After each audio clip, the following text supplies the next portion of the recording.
Today there's an investigation into a potential health privacy violation in Clay County. Good afternoon, everyone. I'm Kelly Eckerman. If you tested positive for COVID-19 in Clay County, this story might concern you. Investigative reporter Matt Fleener is live now at the Clay County Public Health Center, breaking the story this afternoon. Matt? Well, Kelly, the Clay County Public Health Center revealing this investigation after KMBC 9 News started asking questions about this yesterday. This all comes as a tip, after a tip, in fact, of somebody who claims they saw a spreadsheet with personal information online. Names, phone numbers, gender, age group, even addresses. Obtained in what appears to be a screenshot from the Clay County Public Health Center COVID-19 website. KMBC obtained it from a person who claims they saw the information on the county's COVID-19 dashboard.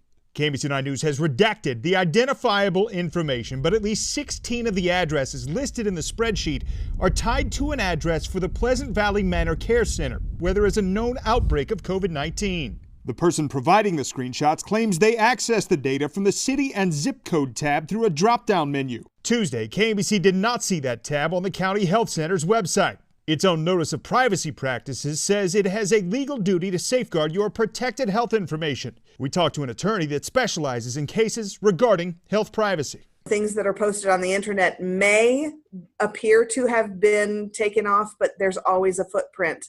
So there has to be some type of determination and assurance that that information is not accessible or would not be accessible to hackers. Now, this afternoon, the Clay County Public Health Center, through a spokeswoman, released the following statement. I want to read it for context here. The Clay County Public Health Center takes any potential violation of HIPAA very seriously. When we learned there was a possibility of a problem existing, we immediately disabled access to the dashboard. Some sections of information that were previously available have been removed from the dashboard until the situation can be fully investigated. We've asked several follow-up questions, but those aren't being answered because of the pending investigation, the spokeswoman says. Matt Fleener, KMBC 9 News.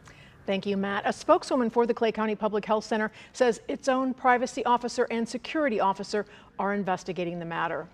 Here are the latest coronavirus numbers in our area. Missouri is reporting 434 new cases. Kansas only reports new cases on Mondays, Wednesdays, and Fridays. In Missouri, 5.2% of tests are coming back positive over the past 7 days. In Kansas, 5.8% of tests are coming back positive. The Kansas State Health Secretary says new cases are going up at an accelerated rate, and he says some are coming from large gatherings like protests, Lake of the Ozarks, and funerals. Still need to socially distance, but there's nothing at a funeral or a religious gathering that's protecting those people, and we're seeing it from coast to coast. I think people just have to get real about it and say, I can withstand the temptation to gather in large masses. Dr. Norman says he thinks we'll be dealing with COVID-19 safety for 18 to 24 more months. Breaking news this afternoon, the Mid-Continent Public Library's Boardwalk branch in Kansas City, Missouri is shut down after a customer tested positive for COVID-19. The same customer visited the branch for 2 days in a row. The library says it's working now to notify any customers that might have been potentially exposed.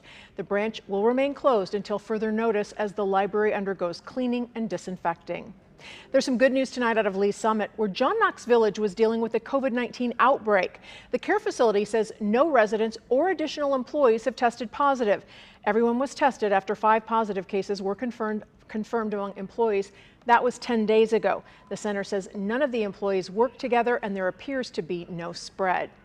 Kansas City Mayor Quinton Lucas is announcing how the city will be spending some of its CARES Act stimulus money in Clay County. The city plans to spend $1.5 million in grants to small businesses in the Kansas City portion of Clay County and another $1 million to Northland Neighbors, Inc. so they can provide rent, utility, and nutrition assistance to low-income Northland families. Now, this money is just a portion of the $11.7 million the Clay County Commission gave to Kansas City.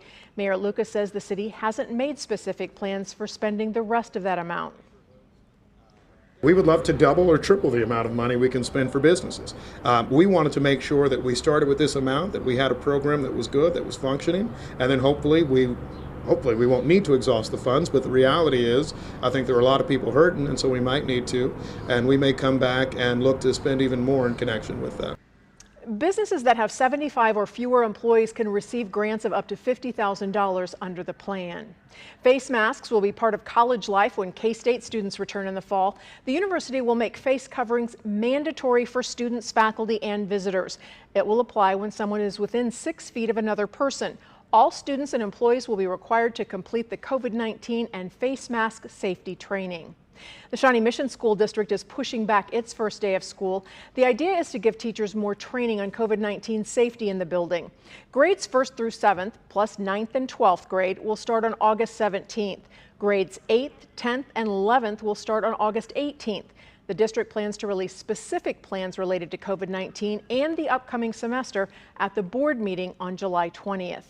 The Blue Valley School District says it plans to begin the fall semester August 13th. The plan is to hold in-person classes with virtual options available.